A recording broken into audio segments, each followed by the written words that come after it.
सही पारी भाइयों को उनके सौरभ भैया का एक बार फिर से अनुभवी किचन चैनल पे बहुत बहुत नमस्कार।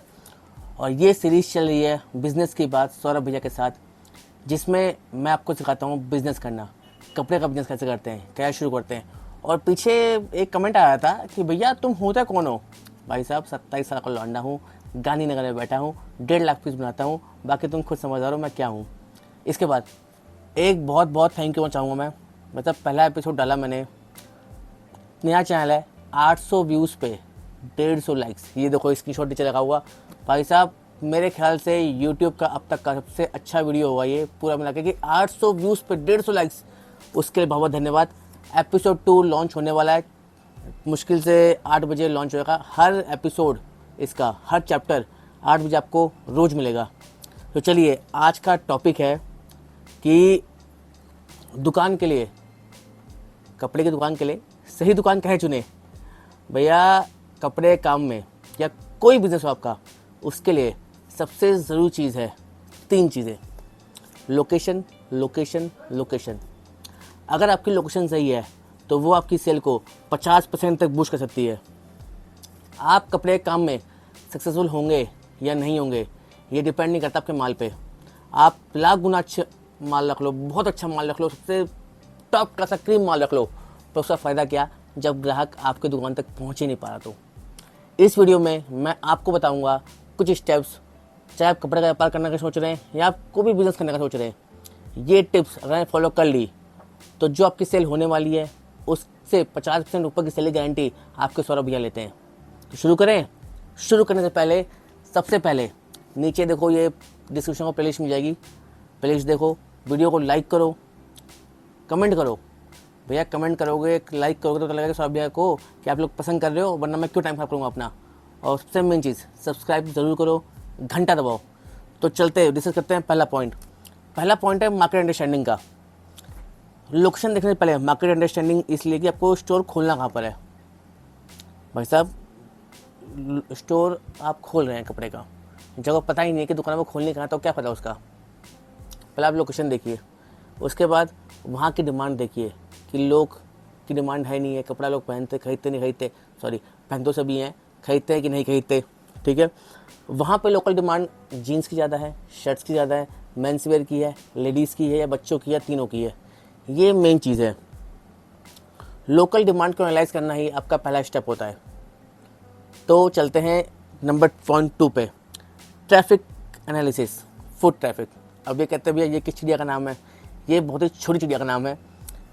फुट एनालिसिस ये होता है कि जहाँ आप दुकान करने का सोच रहे हैं वहाँ पे लोग चल के आ रहे हैं। ये नहीं कि आप बैठ के मक्खी मार रहे हो और कस्टमर आ ही नहीं रहा है, जंगल में खोल दिया है, ऐसा नहीं करना। आपको देखना है कि जहाँ भी आप दुकान ले रहे हैं वहाँ पे कस्टमर चलता ग्राहक आना चाहिए। हमारे यहाँ बोलते हैं कि भैया दुकान तो सौंदी वही जहाँ पे यार चलता ग्राहक। बिल्कुल। चलिए बढ़ते हैं अगले पॉइंट पे। आप लोगों के लिए पूरा चल लाया हूँ मैं। जितने ज़्यादा लोग, वॉकिंग लोग आपकी दुकान देखेंगे उतनी ही आपकी सेल्स की प्रोबेबिलिटी बढ़ती रहेगी। ज़्यादा व्यूज़ जैसे यूट्यूब पे होता है ना, जितने लोग देखेंगे उतना यूट्यूब आपको पुश करेगा। वैसे ही दुकान में होता है, किसी बिजनेस में होता है, जितना दिखोगे उतना बिकोगे। क्या चीज़? जितना दिखोगे उतना ही बिकोगे। बिल्कुल। अगले बात करते हैं विजिबिलिटी एंड एक्सेसिबिलिटी की। विजिबिलिटी एंड एक्सेसिबिलिटी ये होता है कि आपका स्टोर ईजिली विजिबल होना चाहिए। पता लगा कि आपने एक इतनी बड़ी दुकान ले ली है, बोर्ड उसमें लगानी है, कस्टमर को पता नहीं आप क्या बेचते हैं, ठीक है। तो कुछ लोग जो मेरे पुराने व्यूअर्स हो वो मुझे कहेंगे कि भैया आप हमें ये ज्ञान दे रहे हो, आपकी खुद की जो दुकान है उस पर ना आप सैंपल टांगते हो, ना आपका व्हाट्सएप ग्रुप है, ना आप कुछ करते हो। तो भैया मेरा काम एक्सपोर्ट का है, मेरा काम सप्लाई का है, मेरा कॉम्पिटिशन छोड़ दो, ठीक है। जब आप मेरे लेवल बन जाओगे ना तब मैं नहीं कहूँगा आपको कि आप कहीं बैठ जाओ। सबसे मेन चीज़ आपके दुकान का बैनर, आपकी दुकान कस्टमर को विजिबल होनी चाहिए। दूसरी चीज़, अगर कस्टमर को आपको ढूंढना पड़ रहा है, अगर कस्टमर को आपको ढूंढना पड़ रहा है तो आप समझ लीजिए कि आपकी 50% सेल तो वहीं गिर गई। 50% सेल गिर गई। मैंने क्या कहा? अच्छे लोकेशन से 50% सेल आ भी जाएगी और ख़राब लोकेशन से 50% सेल गिर भी जाएगी। तो ये डिसाइड करना आपके ऊपर है कि आपको 50% सेल बढ़ानी है या 50% सेल गिरानी है। उसके बाद दुकान ऐसी ढूंढिए ना जो रोड फेसिंग हो, मेन रोड पे हो। थोड़ी महंगी मिलेगी पर जब मार्केट में ग्राहक उतरता है ना, तो वो चलता मेन रोड पे ही है। हम लाख कहते हैं कि भैया अंदर दुकानें हैं, वहाँ जाओ सस्ता मिलता है, ये बात पता कस्टमर को भी है, पर एक होता है गेम साइकोलॉजी का। वो आएगा मेन रोड पे तो मेन रोड पे 4 दुकानों पर ज़रूर घूमेगा, अंदर आने की प्रोबेबिलिटी बहुत कम होती है। और एक मेन पॉइंट, अगर आपको रोड साइड दुकान मिल रही है तो कोशिश एक और करिएगा कि आपको दुकान एल शेप की मिले। अब पूछेंगे भैया एल शेप क्यों? देखो, अगर आपकी दुकान एल शेप की है तो एक तरफ का रोड का ग्राहक भी आपको दिखेगा, दूसरी तरफ का ग्राहक भी दिखेगा आपको, तो आपकी विजिबिलिटी 2 साइड से बढ़ेगी। अगर आप मान लीजिए कि आपका दुकान किराया है 20,000 रुपये और 22 से 25 जनों को एल शेप मिल रही है, तो वो 2,000 रुपये बचाने का सोचिएगा ही मत। वो 2,000 के आप फालतू देंगे ना, तो उससे आप महीने का 20,000 फालतू कमा भी लेंगे। इसके बाद आते हैं दूसरे पॉइंट पे, वो है रेंट एंड बजटिंग। लोकेशन का जो रेंट है, आपकी शॉप का जो रेंट है, ये सुनिश्चित करिए कि वो आपके बजट के अंदर आ रहा है। पता लगे कि आपका बजट ही दुकान का 10 लाख रुपए का है, ठीक है, और आपने 5 लाख पकड़िए दी और 1 लाख किराए पे दिया महीने के, तो भैया माल कहाँ से लाओगे और बेचोगे क्या? तो जितना आपका बजट है ना, जितना आपको दुकान खोलनी है, आप ये देखिए कि जब आपका दुकान किराया है वो उससे ज़्यादा नहीं होना चाहिए। और कोशिश करिए कि जैसे हमारे टियर 2 टियर 3 सिटीज़ हैं, यूपी, एमपी, बिहार, झारखंड, बंगाल, यहाँ पे चलता है पकड़ी। कोशिश करिए किसी ऐसे दुकानदार से ऐसे मकान में से बात करिए, ऐसी दुकान लीजिए जहाँ पकड़ी कम लगे। पकड़ी कम लगेगी तो वो पैसा बचेगा, वो लगेगा आपके माल में, जो आपको आगे कमा के भी देगा। इसके बाद दुकान ढूंढने से पहले हमेशा अपना बजट फिक्स कर लीजिए कि अपने दिमाग में, मैं आपको लास्ट वीडियो में बताया था ना कि पेपर पेन पे बिजनेस प्लान लेके बैठो, कितना पैसा लगाना है कितना नहीं लगाना। तो उस बिजनेस प्लान में आपका ये चीज़ होना चाहिए कि मैं दुकान कितने की अफोर्ड कर सकता हूँ, कितना किराया मैं अपने दे सकता हूँ। अगर दुकान में 3 महीने नहीं चली, अगर मेरी दुकान 3 महीने नहीं चली तो क्या मैं उसे किराया दे सकता हूँ? ये बहुत ज़रूरी है। कुछ लोग मैं देखता हूँ कि वो भगवान के भरोसे आते हैं और भगवान के भरोसे चले जाते हैं मार्केट से। ऐसा क्यों होता है? जब आप बिना प्लानिंग के, बिना सौरभ भैया को फॉलो करे आप दुकान खोलेंगे तो ऐसा ही होगा। तो भैया बजटिंग करो, देखो, क्योंकि किसी भी बिज़नेस को जमने में लगता है समय। वो समय जो होता है ना, उसमें आपकी कोई भी दिक्कत ना आए, रेंट ना छूटे, तो इस वजह से आपके पास उतना बफर होना चाहिए। आपको अब 3 महीना किराया एडवांस में रख के रखो।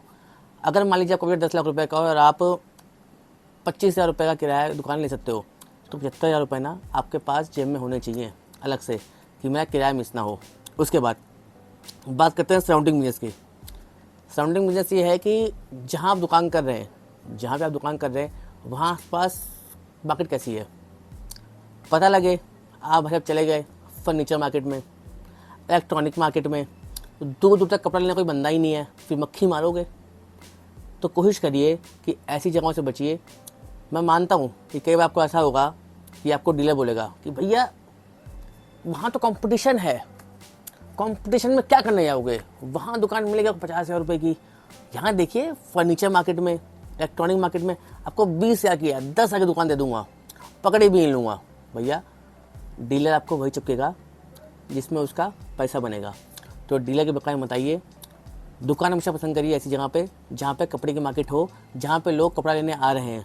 आप शाहरुख खान तो हो नहीं, आप सलमान खान भी नहीं हो, आप अमिताभ बच्चन भी नहीं हो कि लोग आपके पास आएंगे कि अरे भैया शाहरुख खान भाई दुकान खोली है, आज तो शाहरुख खान भाई के यहाँ से ही कपड़ा लेंगे। ऐसा नहीं है। हम एक आम नागरिक मिडिल क्लास लोग हैं। मिडिल क्लास लोगों को ना वही करना पड़ता है जो बिज़नेस के हिसाब से सही है। आगे बढ़ते हैं, सेफ्टी एंड सिक्योरिटी। इसमें थोड़ा पॉइंट लंबा हो गया पर ध्यान सुनिएगा, बहुत ज़रूरी चीज़ है। आप दुकान ऐसी जगह मत लीजिए जहाँ पे लाइट की समस्या है। दुकान ऐसी जगह मत लीजिए जहाँ पे पूरे टाइम खुदाई चलती है। दिल्ली में एक मार्केट है सागरपुर, बहुत ही अच्छी मार्केट है कपड़ों की, बहुत ही बढ़िया मार्केट थी, पर उस मार्केट का सत्यानाश कर दिया। किसने? सरकार ने। हर 2 महीने में रोड खोदने लगे थे। कहीं सीवर का पाइप डालना है, कहीं बिजली की तार डालनी है, कभी नेट की तार डालनी है। तो ऐसी जगहों से दूर रहिए। उसके बाद सेफ्टी। ऐसा नहीं कि अंधेरा होने के बाद लोग कतरे आने से, क्योंकि देखो जो ग्राहकी होती है ना वो शाम को ही आती है, दिन में होती है धूप। अपना जो देश है वो गर्म देश है, तो जब गर्म देश है अपना तो लोग गर्मियों में निकलना पसंद कम करते हैं।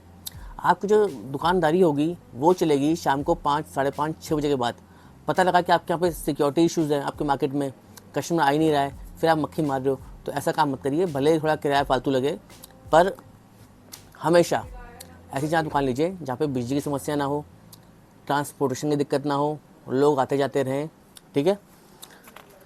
इसके बाद बढ़ते हैं आगे। सबसे ज़रूरी चीज़, आपने दुकान भी देख ली, आपको मेरे को दुकान मिल गई, आपको एल शेप की दुकान मिल गई, आपने एक सब किराया भी देने को फाइनल हो गया आपको मार्केट मिल गई। एक जगह फंसोगे पक्का, वो होता है लीज एग्रीमेंट में। आज आपने मान लिया दुकान खोली, आपने 1 महीना 1 साल तक मुझे पैसा दिया, आपकी दुकान चल गई। अब मकान मालिक के दिमाग में क्या आया कि साला दुकान तो मेरी है, ठीक है, मैं इससे लेता हूँ किराया 20,000 रुपये और ये साला कमाता है लाख रुपए कपड़े बेच के, तो एक काम करता हूँ, इससे खाली करवाता हूँ, मैं अपनी दुकान डाल लेता हूँ। हिंदुस्तान में किराए की दुकान में सबसे बड़ी समस्या ये होती है कि मकान मालिक कभी भी आपकी दुकान खाली करवाता है। मतलब कि दुकान जमाई आपने और मलाई खाने लगा मकान मालिक, तो मलाई खुद खाइए, मकान मालिक को मलाई मत खाने दीजिए, उसको सिर्फ किराए के नाम का छाछ देते रहिए। इसके लिए उपाय क्या है, हमेशा रेंट एग्रीमेंट बनवाइए। रेंट एग्रीमेंट में लीजिंग रखिए कि लीज हमेशा आपके फेवर में होनी चाहिए, रिन्यूअल को होनी चाहिए उसके अंदर लीज में आपके कि किराया कितने दिन बाद बढ़ेगा। एक क्लॉज होता है आपके लीज एग्रीमेंट में कि मकान मालिक कितने टाइम तक आपसे दुकान खाली नहीं करवा सकता है। अगर आप कुछ गलत काम नहीं करते हैं तो ये ऑप्शन होता है कि आप उसको साल का 10% किराया बढ़ा के देंगे और आपसे वो दुकान खाली नहीं करवा सकता एक टाइम पीरियड तक। दो चीज़, आपका एग्जिट प्लान रेडी होना चाहिए। भगवान ना करे कभी ऐसा हो गया कि आपकी दुकान नहीं चली या आपको लोकेशन कोई और अच्छी मिल गई और आपको दुकान खाली करनी है, तो अगर आपने गलत पेपर पर साइन कर रखा है तो वो आपको दुकान खाली करने नहीं देगा। आप करवा लीजिए, आप किराया नहीं देंगे, आपको कोर्ट में ले आएगा। तो इन चक्करों में नहीं पड़ना है आपको। एग्जिट प्लान आपके डॉक्यूमेंट्स में जो भी आप लीजिंग एग्रीमेंट बनाएंगे उसमें लिखा होना चाहिए। और सबसे बड़ी चीज़, अगर आपका बिज़नेस बढ़ता है तो फ्लेक्सिबिलिटी का क्लॉज होना चाहिए कि भैया मान लो कि आज आपकी दुकान 20 गज की है, आपकी दुकान छोटी पड़ रही है, उसको बड़ा करना है। वो बड़ी कैसे होगी? मकान मालिक की अगर दुकान बगल में है एक और, वो किसी और किराए पर दे रखी है और मेरा काम बड़ा हो रहा है, मुझे दुकान चाहिए, तो वो दुकान मुझे कैसे मिलेगी? ये सारी फ्लेक्सिबिलिटी आपके कागज़ में होनी चाहिए। इस कागज़ की ताकत जो होती है ना, वो बहुत बड़ी होती है। इस कागज़ को समझिए। और इसी के साथ आपसे मिलूँगा कल फिर से 8 बजे नए चैप्टर में। तब तक के लिए आप जो इतना प्यार दे रहे हैं, इतना सपोर्ट दे रहे हैं, उसके लिए धन्यवाद। और अगर आपको पसंद आ रहा है ना, यहाँ देखा है आपने, तो वीडियो को लाइक ज़रूर करो, कमेंट करो, चैनल सब्सक्राइब करो। आपके एक सब्सक्राइब से ना मेरा मोटिवेशन बढ़ता है कि मैं सही चीज़ कर रहा हूँ, सही जगह जा रहा हूँ। और भैया अगर आप कपड़े का काम करना चाहते हैं तो मेरे ख्याल से ना यूट्यूब पे सिर्फ ऐसा चैनल इकलौता मेरा ही है जहाँ पे आपको सारी डिटेल्स मिलेगी। आपको इंसान से बहुत बड़ा बिजनेस बनाने का हुनर मेरे अंदर है और वो मैं आपको बना के रखूँगा। इसके साथ आपसे मिलेंगे अगली वीडियो में। धन्यवाद, नमस्कार।